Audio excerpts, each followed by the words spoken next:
I went to a wedding of my friend Courtney about 2 days ago, and I still can't shake my mind over what happened.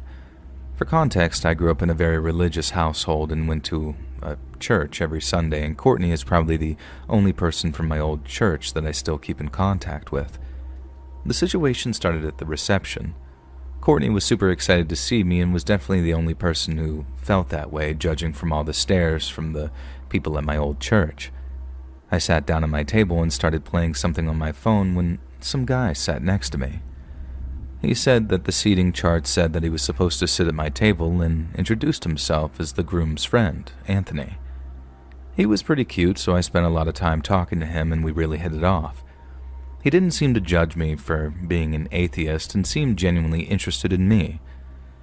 When the dance started, they started playing Brown Eyed Girl and he offered to dance with me. And we danced together for most of the night until he left to go to the bathroom, and a little later I did too. When I came out, I saw that my purse wasn't on the table, which was weird because I swore that I left it on there. I was tired and thought that I had just left it in my car, so I went to the parking lot and into my car to look for it and found it was on the center console. I still thought it was weird because I really thought that I had brought it inside, but at that point it was really late in the night, so I didn't think much of it. I danced some more and noticed that Anthony was gone.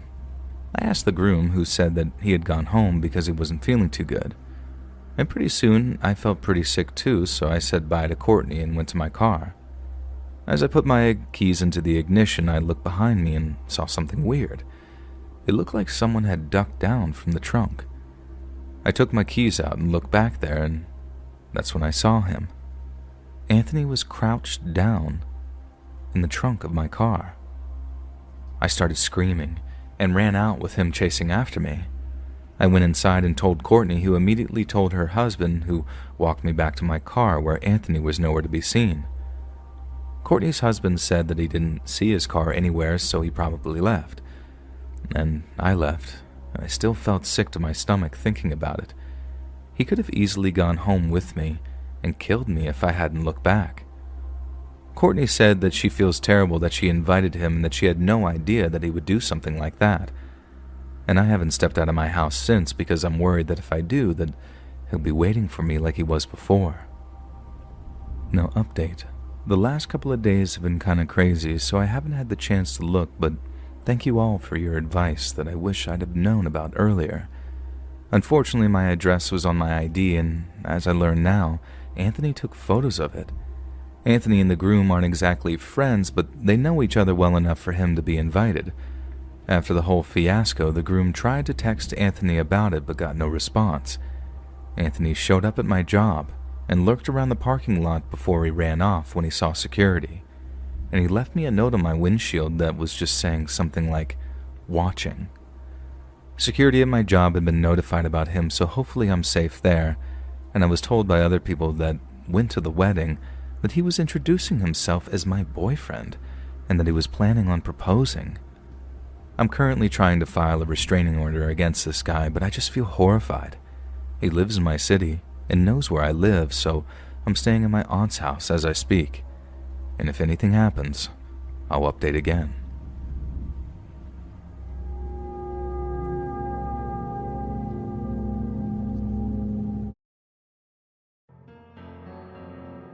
I used to live in a city in the UK called Glasgow. It's often compared to Chicago, Illinois for crime, as the knife crime gets out of control. Gangs are really rough in the areas, but in the posh or normal areas you'll be fine. At one point, it was actually named as being more deadly than Chicago. I lived there during this time for university. One day I was in the city center. It was bustling like it always was, and I was exiting a store on a very well-known street. I was with my friend who I'll call Cass. I don't know why, but I turned to the side and happened to notice two guys. They looked like they were late teens. I saw a flash of silver, and I froze as it hit me. Boy 1 was holding Boy 2 tightly against him. The glint of a machete kitchen knife was clear as day as he marched him up a hill in the street. I grabbed my friend's arm to get her attention and tried to explain. She seemed skeptical, but she saw how adamant I was. I actually saw the tip of the knife right in the boy's back. Now, I was 18 at the time and extremely stupid. I then told Kaz that we had to do something. We ought to follow them and try to intervene. I know. Kaz then told me I was insane and they were clearly thugs and to just leave well enough alone. But I couldn't. I told her we had to follow them in case something happened. She protested, but I didn't listen and took off, and she, being the good friend she is, followed me. Now, neither one of us were at all intimidating. I'm only 5'3" and Kaz was 5'7", but we had no muscle at all. We weren't at all menacing, as two females and a crazy dude with a knife would probably assume we were easy targets. And to be fair, we were so dumb, especially me. We followed them discreetly, or what I think of as discreetly, and the guy with the knife seemed to be talking to the other boy. They darted down a side alley after walking for ages. Kaz and I just stopped and stared at each other. Kaz then whisper-hissed at me to call the police, but I dared to walk and then look down the alley. I saw that the two guys were now face to face. The guy had the tip of the blade on the other dude's Adam's apple, and I didn't realize that I gasped.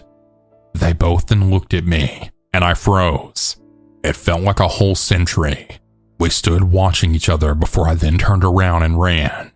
I made sure that Kaz was following me, but I was too scared to turn around. We ended up running through people's gardens, and we didn't stop until we reached a little corner shop. We didn't phone the police because we felt like there was nothing to tell them. I didn't know what was going down between those guys, but they were obviously in a gang or something. Maybe a drug deal gone wrong or something. But I learned my lesson that day. It's never worth trying to be the hero. It just gets you in trouble in the end. I'm really lucky that I wasn't stabbed that day, and I put my friend and myself in such danger for no good reason. I'll never be that stupid again.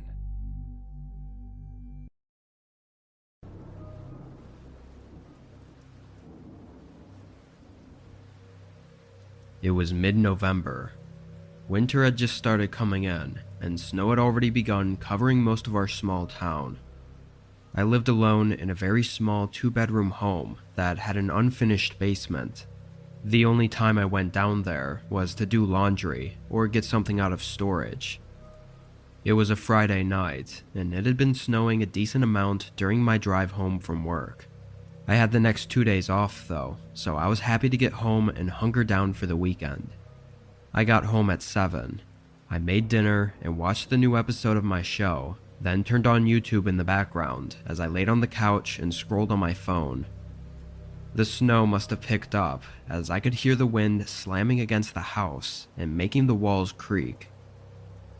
Sometime around 10, I got up to use the restroom, but as I walked down the hallway, I heard something below me.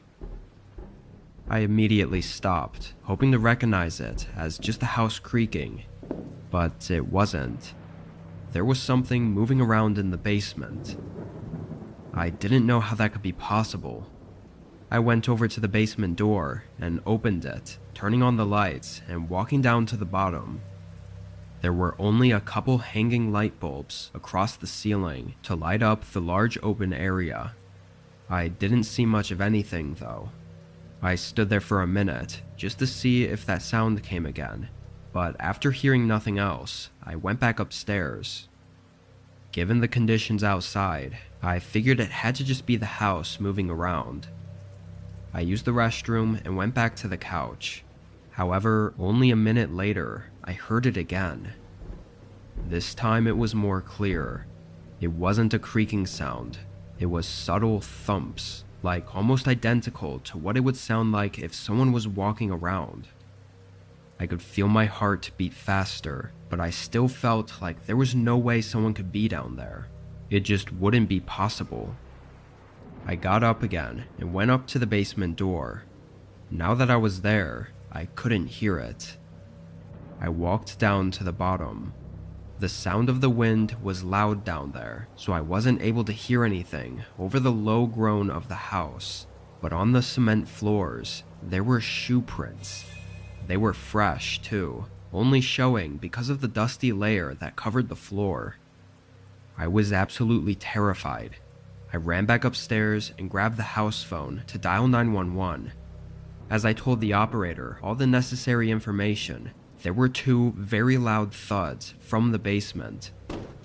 After that, I sprinted out of the house. A couple officers showed up a reasonable time later, and when they went inside, they didn't find anything aside from the prints on the floor. Strangely, they seemed to lead right up to the bottom of the basement steps and nowhere else. They really didn't know what to tell me other than to call if anything else happens. I booked a hotel for the next 2 nights, as I was too uneasy to sleep in my own home. With no signs of a break-in anywhere, it's really hard to say who was in my basement, or even how they got in or out. Part of me thinks it might have not even been a person at all, though I'm still really skeptical. I just hope that whoever or whatever it was doesn't come back.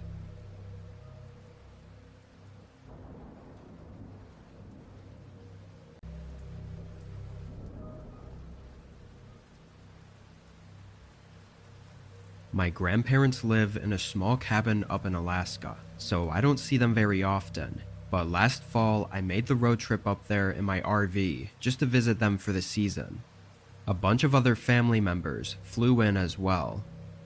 As we got into October though, it started getting colder and the snow was supposed to be coming in, so I had to leave before the roads got too bad.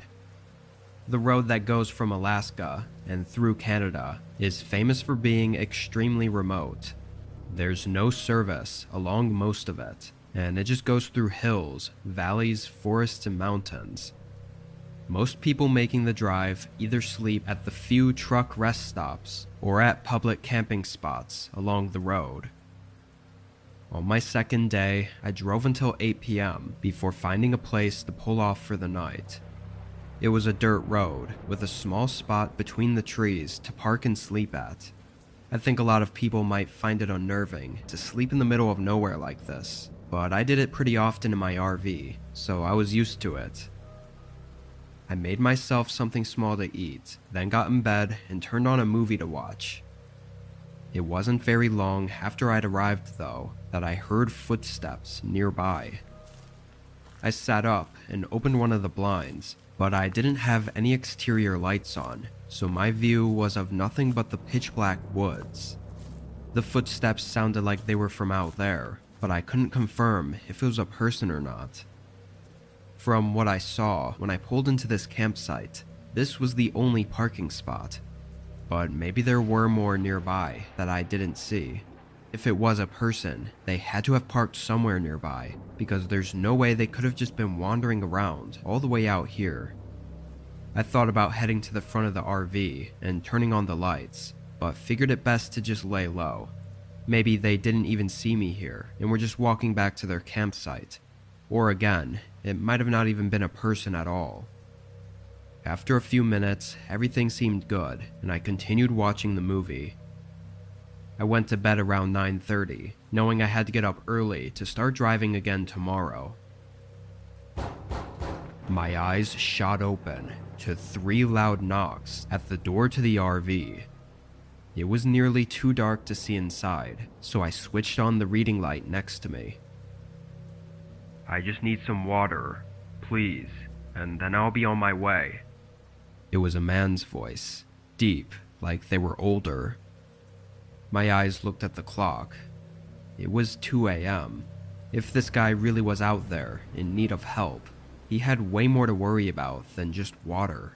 It had to be nearly freezing out at this time of night. "Why are you out here? How did you even get here?" I called out. There was a pause. "My truck broke down just a couple miles back. Just looking for some help is all. I don't mean any trouble." My gut feeling was that this wasn't right. Everything just wasn't adding up. I snuck my way over to the other side window and tried to peek out and see him. It was extremely dark, but I could make out his figure standing right up to the door. I thought it was really weird how close he was, like he might be trying to listen in, or even try to break in. But then I caught sight of something else. Behind him, I could see more figures moving around in the dark, several, like at least 4 or 5. The man knocked again, almost banging on the door as if he was losing his patience. I quietly backed up and grabbed the keys, then took a deep breath before running to the front and quickly turning the RV on. As soon as I did, the headlights lit up multiple men in front of me, all looking mid-30s and 40s with scruffy beards and raggy winter clothes. They started yelling as I drove past them and circled back to the main road. I drove until I reached a gas station. By the time I had service and got police involved, it was far too late for anything to be done. What those men were trying to do is anyone's best guess. This fall, I didn't make the trip up there, and I'm starting to doubt I ever will again.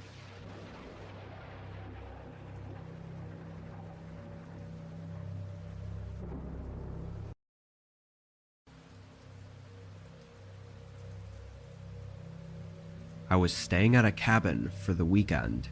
It was in a campground an hour from where I lived. Being that I lived in the heart of the city, I always liked to go stay out in the forest for a few days during fall so I could enjoy the nice weather and colorful trees. This wasn't a fancy campground. It was only $10 a night, and the cabins were only 200 square feet. Basically one small room with a bed in the middle. The first day I was there, I spent most of my time outside. There were a few small trails I went on. The second day, I sat outside in a lawn chair that was set up behind the cabin. The leaves blowing in the wind was such a nice sound to listen to that I could have sat out there forever.